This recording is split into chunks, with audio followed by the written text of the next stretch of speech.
Hey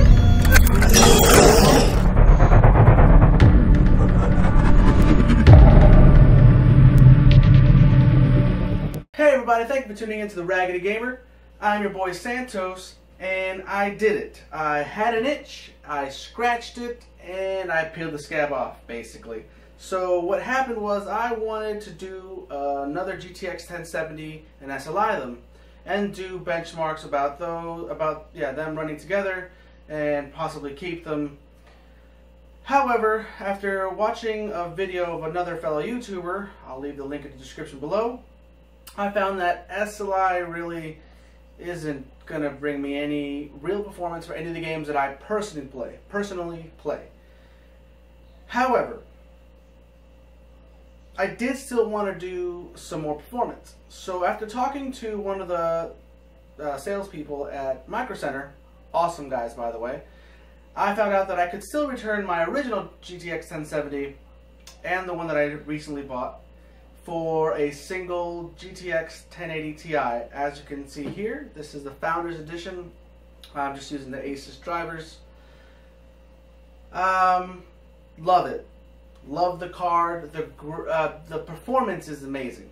I'm going to be doing some more benchmarks here. I'll be showing you that of all the games that I play really, and obviously some benchmark tools. The only gripe that I do have, and obviously this is easily fixed with another GTX 1080 Ti, which I probably will end up returning for the Asus GTX 1080 Ti Strix, or ROG Strix, whatever. My biggest gripe really is two things. A, it's green. It's a big sore spot in my red build here, but again, that's Team Green. Nothing I can do about that. It's Christmas. That's what it is. Let's go with that. And the other thing is that, damn, this card gets hot. I was playing Overwatch. Not the most graphically intensive game out there, only at 1080p, which, just so you guys know, a little heads up, I am going to be going to a 1440p monitor here in a couple of weeks as well. But again, I digress. Back to the 1080p monitor, everything's on ultra, highest settings for Overwatch, and I am touching about 87 degrees Celsius. Now I know the Founders Edition card can do that. It's not really that hot. I mean, it is really that hot, but it is really not that awful for the card. But my room gets blazing hot, guys. I had to pull, open up a couple windows, and still, just to keep this thing from what I perceive it to be overheating. I had to pop off the side panel here, and that's no fun for anyone. You know, you want to have your build set up the way you left it before, or the way you want it, the way it's supposed to be. So again, that's easily fixed by playing with the fan curve, keeping the fan set up around 70%. I don't really like doing that because it is very loud. It is crazy loud. Even if I have my headphones on and I'm hearing the game, I can still hear the fans in the background. I am going to play a little bit with the fan curve later on until, again, the new Strix comes out, and we'll see what that goes. Anyway, guys, with that said, let me show you my screen and we can get on with this. Alright guys, so I actually did get Wildlands here for free because I bought first the GTX 1070, the second one that I was going to use for SLI, and then I returned that, and so I just used that code. I also would have gotten another one just by buying the 1080 Ti as well. So I decided to go for that one obviously because I got For Honor already, which I haven't played I think since day one. So, well, the reason I didn't do too many games on this benchmark was because I don't really play too many GPU intensive games. Nothing that's really going to utilize the GPU to this extent, especially a 1080 Ti. The most graphic intensive games that I do have are Mass Effect, Andromeda, For Honor, and as you can see now, Wildlands. Now Overwatch does use some, but not as much as the other three, obviously. Again, since you guys know I play mostly World of Warcraft and Diablo and things like that, they're not really utilizing it, so this benchmark would have been for nothing, really, if I would have put those games in. But again, you can see here the graphics, or the graphics, sorry guys, the frames that we're getting. So 115 for Mass Effect Andromeda wasn't too bad, not too far off from what I've seen, and that was turning anti-aliasing off. If I did have it on, it was stuck at a hard 60, and I do know that it just matches what my current refresh rate is for my monitor, which is 1080p at 60 Hertz. We got a low of 77, which I think is great. Nothing to cough at there. For Honor, same thing, anti-aliasing off. I got up to 213 max and lows 111, which there's a huge difference there. And most of that was during one of the benchmark tests. And for Overwatch, which is, again, not too GPU intensive, 250 like you guys saw was my max and 149 was my minimum. Again, a big jump there, about 100 frames there, and really there's no noticeable difference there. I mean, we could have been stuck at 150 and the performance would have looked the same to us. However, I was getting a lot better, obviously, with my 1080 Ti. That I do remember, compared to my 1070 alone, my Strix 1070, that was giving me around 139, 140, if I remember right. And if you want to see the differences between some of these games, you can look in this video that I have here. You can see it on my left, and I'll leave a description, or the link in the description below. Now, we're playing here Wildlands. Again, I'm not very good at this. I really just got this because it was free, and it's a pretty good GPU intensive game. It's going to test it out fairly well and give you guys a decent idea. Again, this is only at 1080p, which I am going to be remedying here in a couple of weeks. I'm getting a 1440p monitor as well as a 4K monitor that I found on Micro Center. That was open box. So I think a $229 open box 4K monitor is definitely worth it. I don't care if it's open box or not. So as you can see, guys, the gameplay is actually really smooth, buttery smooth even. I am dipping a little bit into the 50s and really fast movements whenever I'm driving, I guess. However, if I take anti-aliasing off, I'm getting around 70s. Just a little bit over 60, obviously, but I'd rather keep it on and have all the settings on ultra, no custom settings, and to see what I get. And around that, it's basically 60s. Of course, you always get the dips, like I said before, but that's something to be expected with such a graphically intensive game, and it is really graphically intensive. You can tell attention to detail here is far better than Mass Effect Andromeda. And like I said before, guys, I really am not good at this game. I don't really usually play games like these, so I'm not going to be impressive here to watch it all. So let's move on. Alright, everybody. So what I'm going to do here is just run the 3D Mark test. This is the free one you get from Steam. I just wanted you guys to see the actual run through, so you guys get an idea. I could have just given you some numbers, but I don't think they mean anything with the 3D Mark. So there you go.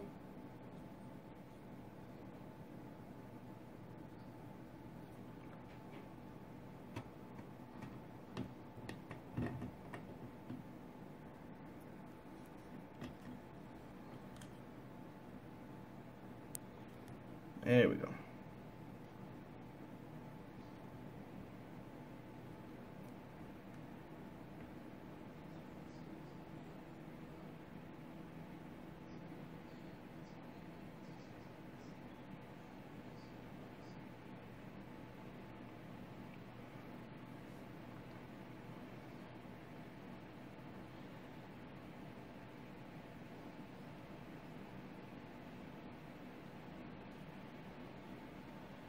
Now, I'm not entirely sure if you guys can hear that, but the fan is definitely ramping up. It is definitely getting louder. And this is probably where it's going to get around the loudest.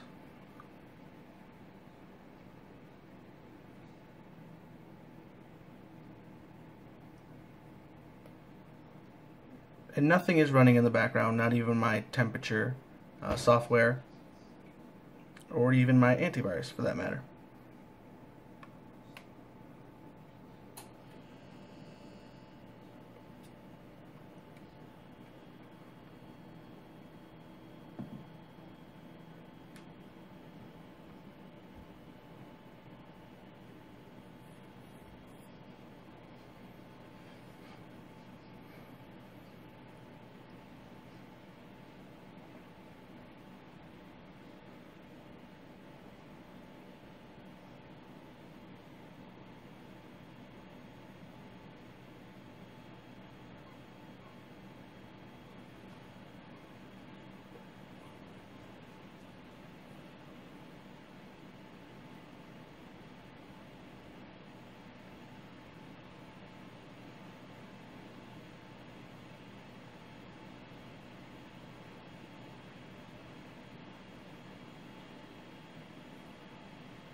this is the last test here. This is obviously CPU bound, so not really what we're testing, but it comes with a test. So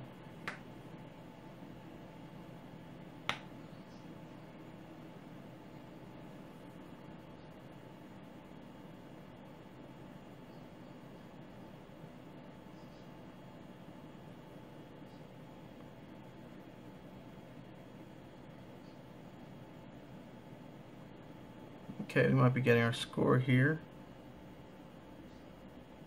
Yep. Alright, so as you can see, nothing's really changed for my CPU. Since the last time I ran this, I already had a 3.9 gigahertz overclocked. So 8,241 was always what I've been getting since I did my overclocking. However, if you look at the GPU part, graphics score, this 9,924, guys, almost 10,000, was in the sixes. It was in the sixes because of the 1070, even overclocked. I was being carried by my CPU, and even then, my overall score was high 6,000s. Now, as you can see, my overall score is just above 9.5, so 9,629. That's a pretty awesome score, I might say.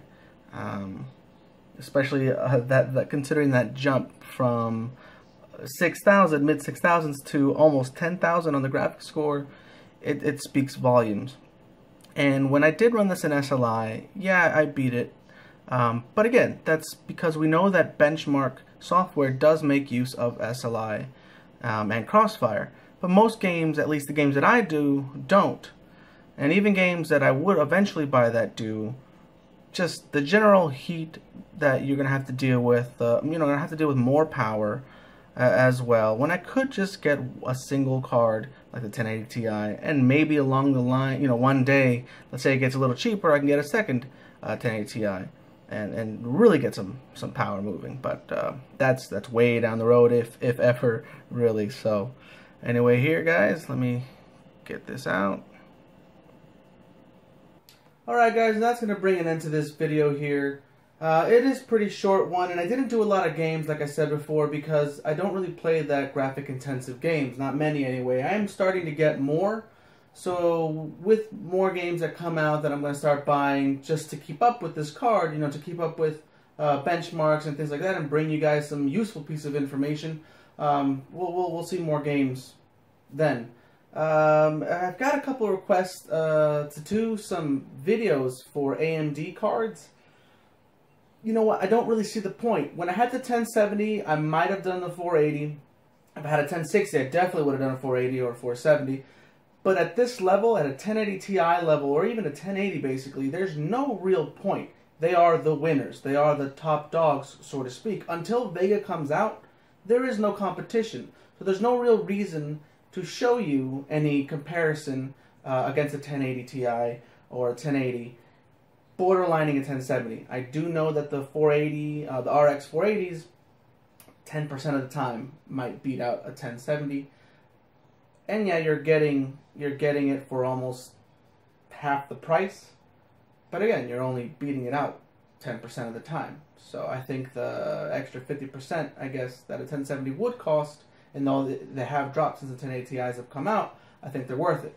I know I'm going to get a lot of hate for that. I am an AMD fan. Not a fanboy, but definitely a fan. I'm going to get Vega when it comes out. I cannot wait to try it out. But if you guys do definitely want to see an AMD card paired up with the Ryzen 1700X that I have, I'll meet you halfway. I have here a R9 290X, which is the previous card that I had in my FX series. By far, before my 1070 really, was my favorite card. Best graphics card I've ever owned, up until my 1070, and now my 1080. I can do one of these. I can put this in and see how far I've come. But you guys know that there's no competition. And I'm ranting, so I'm sorry. But again, I'll meet you halfway. Let me know in the comments below if you want me to do a R9 290X, and I gladly will do that.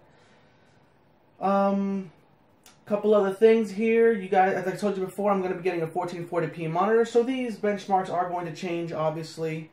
And a couple things to note, that Wildlands, even at 1080p, I'm sticking around on Ultra 60 frame rates per second, and I've dipped into the 50s as well.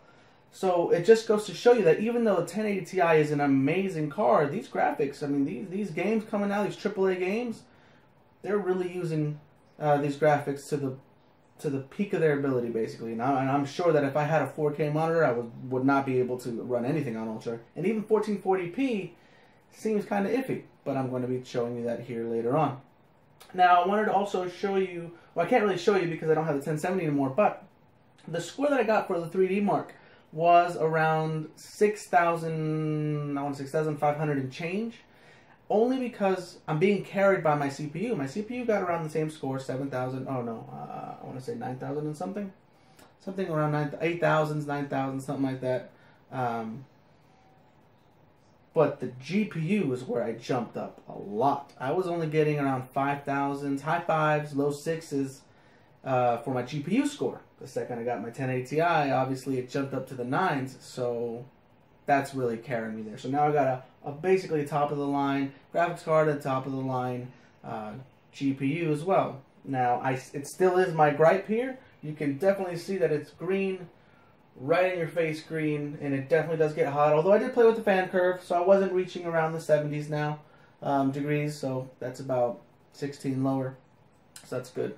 Anyway, guys, that's going to bring an end to this video again. If you like this video, hit like. If you did it, you know what to do. However, hit that red button, subscribe, as it's going to allow me to bring better content for you guys more often. I'm sorry I haven't been putting out any videos here lately.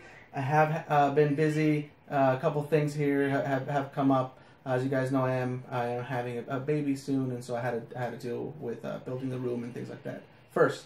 But anyway, guys, thanks again for watching. Take care and stay raggedy.